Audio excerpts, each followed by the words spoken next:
The issue of migration is so multidimensional, and many times we're too quick to jump to the solution without clearly understanding what is the problem. Why is it a problem? To who is it a problem? To solve issues, we have to co-create, we have to listen, we have to collaborate, and only then can we reach solutions that will really make a difference for everyone involved.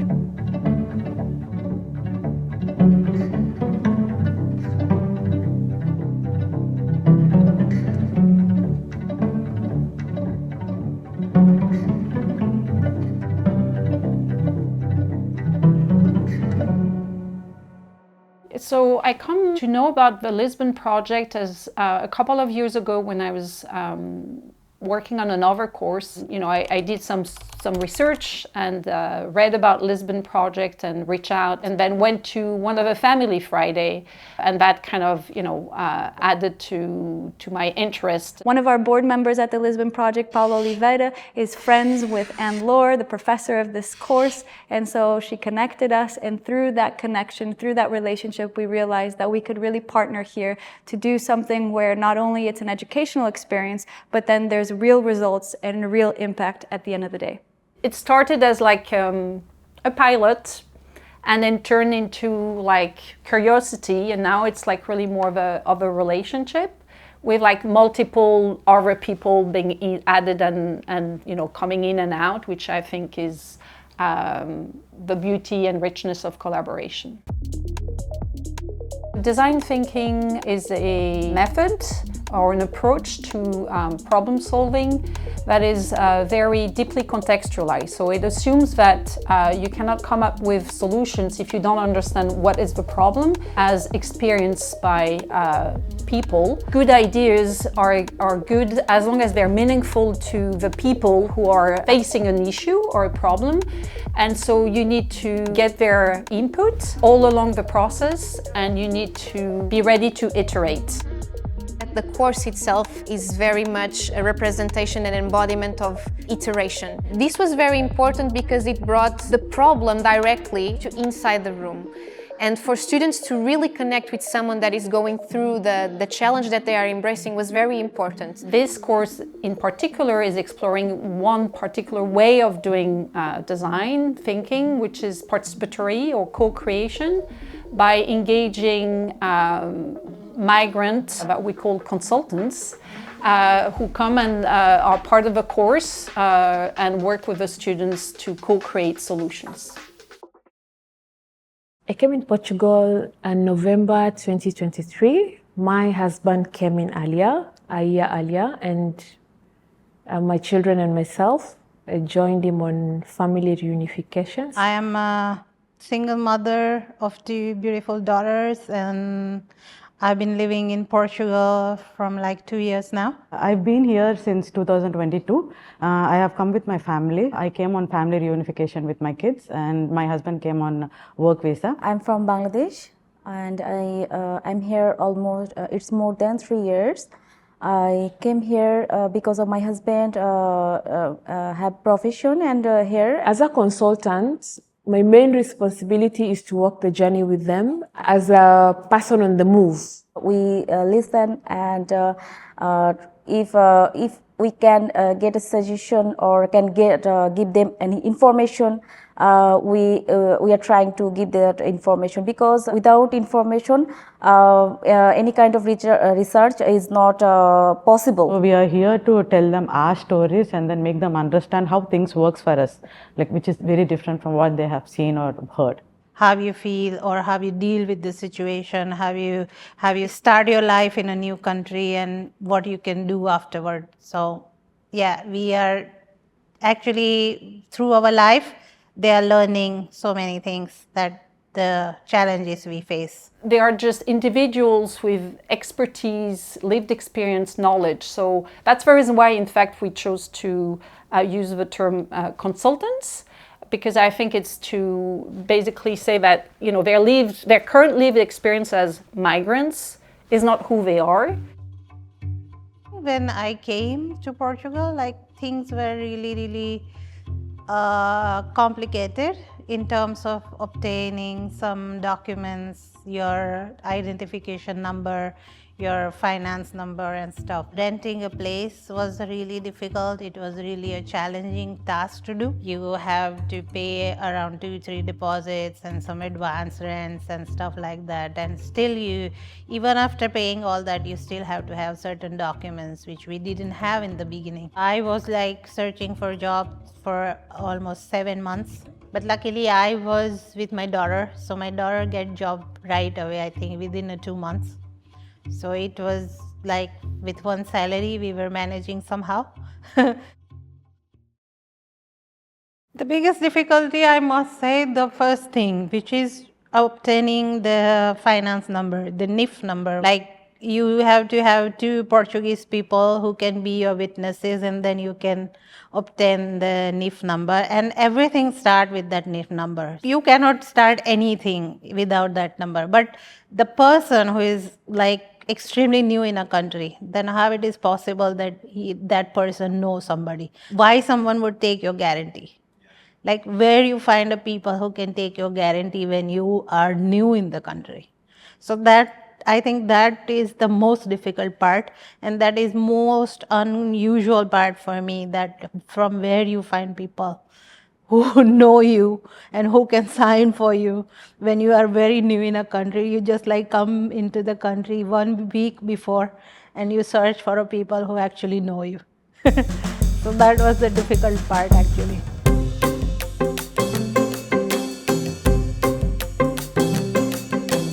So our project is called Your Bridge, and in the end it's like a digital platform, and we created it to make it easier for migrants the process when they come to Portugal. It consists of like multiple prototypes, but our focus is your journey, and it's a step-by-step guide.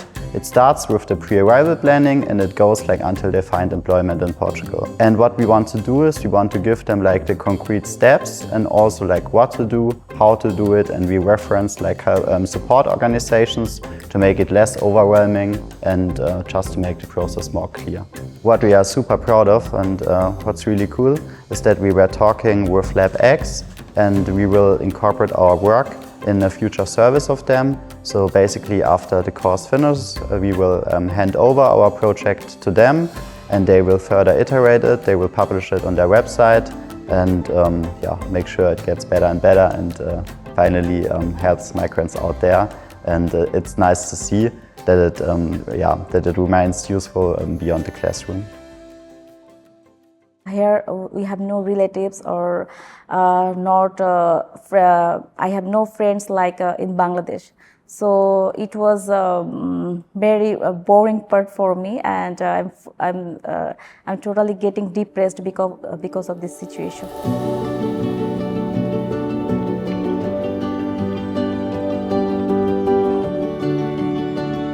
We did a lot of research on what makes people feel at home, and we learned that a big thing is food, because culture is shown so much through food. So our project is women migrant made lunchbox subscription service, where we have migrant chefs prepare a lunchbox that people can sign up for to receive a subscription of a meal. And the goal of it is that we're trying to share the feeling of what feels at home and connect people through food in that way. We launched our first pilot where our first chef, Priya, made a lunchbox meal from India.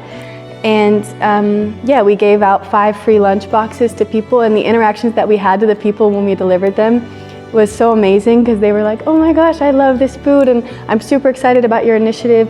And we feel that for our migrant chefs, the feeling of empowerment and the ability to share their culture is also something super impactful. And also maybe the people that receive the meals can also have this feeling of home through food. Maybe it's maybe it has a nostalgic feeling for them. It was very difficult for me. It wasn't something I'd planned for. I was comfortable. I was in a place in my life where I was comfortable and everything was going well for me. And so the first challenge was the language and the lack of a community. So arriving here, I did not have friends. I did not have family members except my husband and my children. And I also had never experienced winter. So all this combined were just put me in a place where I felt like I was in a box. I didn't know where to reach out and who to reach out to and how to reach out to where I needed. I think here language is a difficult part here. I'm trying to learn and trying to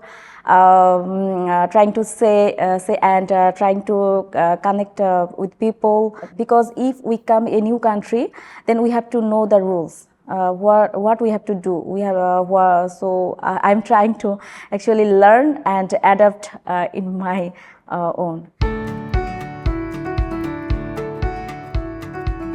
We tried to find solutions to overcome these language barriers, and we came up with a concept that actually goes around language, since we wanted to create connection between people through creating art together. So we did a workshop with different families and went to the botanical garden in Lisbon with them and created some games, for example a nature bingo, which the kids really enjoyed and did together with the parents, and also gave them the chance to create art together under certain themes like friendship. And yeah, witnessed a very great experience for our participants, gathered really positive feedback and felt like we could create a space, a low barrier intervention for people to actually foster dialogue and create real-life connections apart from language. Getting job is difficult, so I've been trying to get a job in Portuguese market. I have experience back in India, but it is not relevant in Portuguese market, so I have that bridge I have to cover up and get a job here. Yeah, the job opportunities are quite limited and language is a requirement as well. And so for me as an immigrant, I still feel even in places where or job opportunities where transferable skills apply, there's no much flexibility when it comes to hiring. And it gets to a point where you now have to tailor-make your CV to Portuguese language, but now the challenge is when you go for the interview, it's in Portuguese. And then from there, that's the end of the job.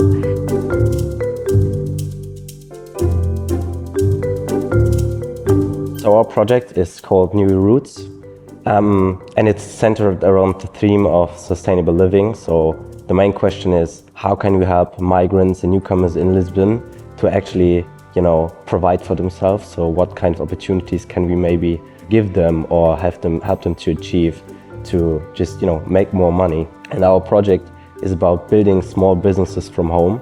So essentially it's a workshop format where we, together with the Lisbon Project, invented a workshop to actually not only bring migrants and maybe business founders together and educate migrants in a business sense in that way, but also just to help them connect. So it's not only about technical knowledge, but also about social connection and really giving them that hope of, there is something possible, even if you might have a lot of adversity that is, in front of you. You're not really hearing back from employers or something. It's hard to get employment. But maybe you have an idea, maybe you have a skill, something you could turn into money. Maybe it's just selling something you cook from your home or something in that regard. So it's really about sparking hope and, giving them possibilities of different ways to make money and to feel, just they can achieve something to have impact.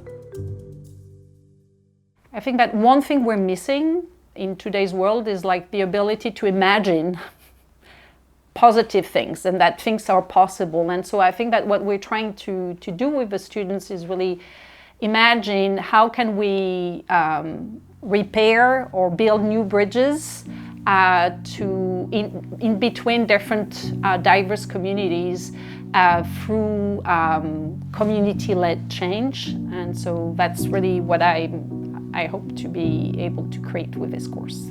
When we start this course, I think these kids who are studying here with us, they were unaware of the real situation.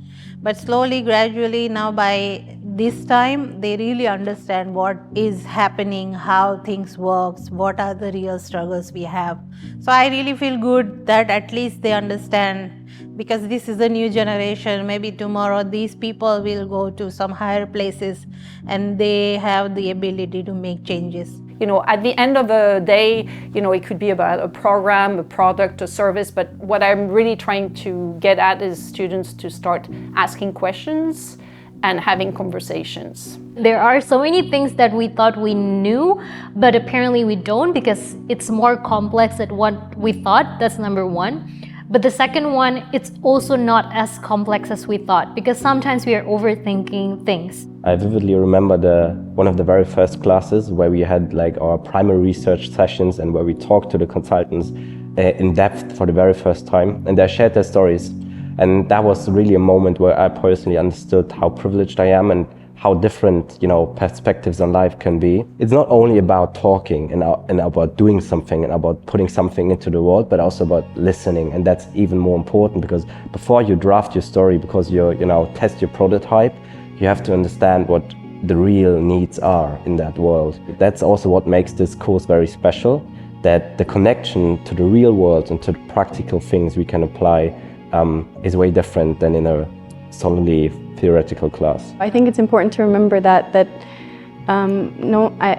most people aren't trying to take advantage. They're just trying to have a safe place to live, and they also want to participate in society just as we do. I think a lot of times it's super overwhelming, and for me to be exposed to this organization through this course has been really valuable, because it inspires me to want to work for organizations like that in the future. I think they have a lot of impact on making people feel just more accepted and more comfortable, and I think that is super valuable for people. The knowledge makes sense only when it's put in practice, and so working with organizations like Lisbon Project, who, you know, see the problem every day in and out, is going to be the only way for them to do that. This partnership was a testament to relationships, and that's what Lisbon Project believes in. We believe in community and people getting to know one another, connecting with one another. But I think that more deeply what it created is a mutual understanding and conversation and knowledge sharing at different levels, which I think is the most important.